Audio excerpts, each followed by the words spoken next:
The kids are on their phones all the time. American teens on average were using screen media over 6 hours a day. We have kids that do struggle with putting their iPads down when they have free time.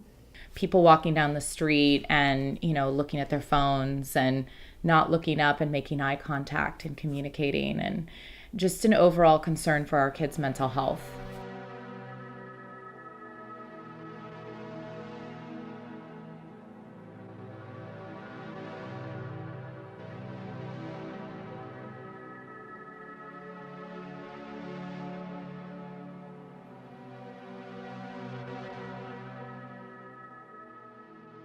Middle school kids are addicted to their phones in a sense that they have to be on them all the time. So before school, they're always on their phones. After school, as soon as the bell rings, 8th graders pile up at the end of the hall, they're on their phones.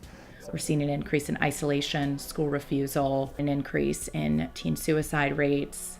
And a lot of this is all related to technology, video games, iPads, iPhones, social media. Cell phones and social media have really contributed to the rise in teen depression, rise in teen anxiety. Researchers say that it's obviously ruining the way that kids are interacting and that kids don't know how to be social. If you look at the numbers, I read a report recently that teen suicide is up 70% among girls and 20-something% among boys. This is a huge issue. And yet we haven't really developed the solutions yet to control our usage.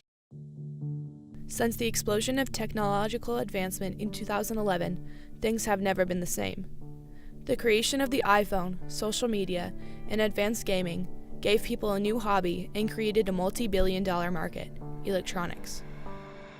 It's a significant issue across the country, particularly affluent areas are being really highly impacted by this. I do think that there is perhaps somewhat of a local fascination with that industry.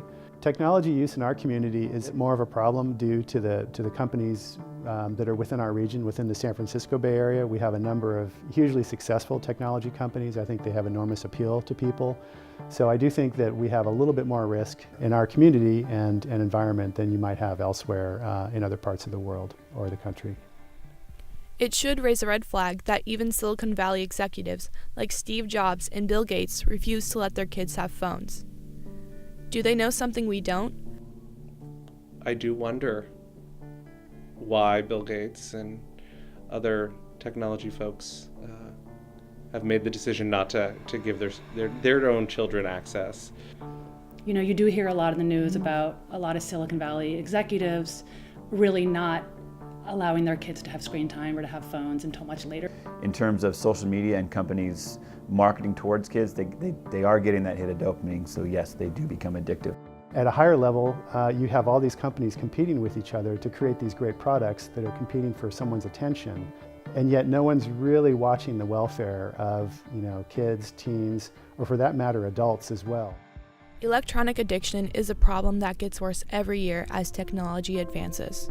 If the issue is hurting 20% of teens now, how bad will it be in 10 years? So how can we put a stop to this issue? How should teens use technology? I think this is sort of the million-dollar question. I don't know that we know the answer, and what we're trying to do is help come together to find the answers as a group. But there's a couple things that come to mind about how to use technology well.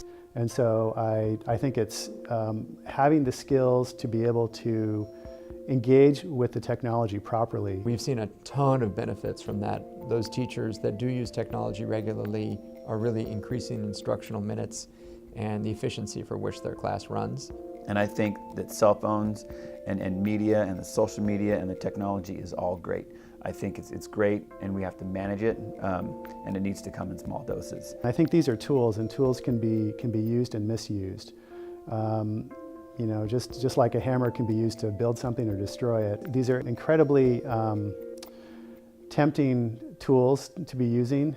They're seductive in many ways. At Screen Sense, we realize we can't control the context of technology out there, but what we can control is our reaction to it, and so we just really want to come up with good action steps and best practices to help coexist in a really optimal and healthy way. Mm-hmm. So I think it's really important for us all to realize that if we aren't monitoring and managing and helping them to learn how to manage themselves, that can be each and every one of our kids, going to treatment for depression and anxiety. So this is something that I feel is a massive issue here in the Bay Area. We have a responsibility to prepare students for the 2020s workforce, not the 1990s workforce. And whether we like it or not, technology is going to embed itself in every aspect of our lives.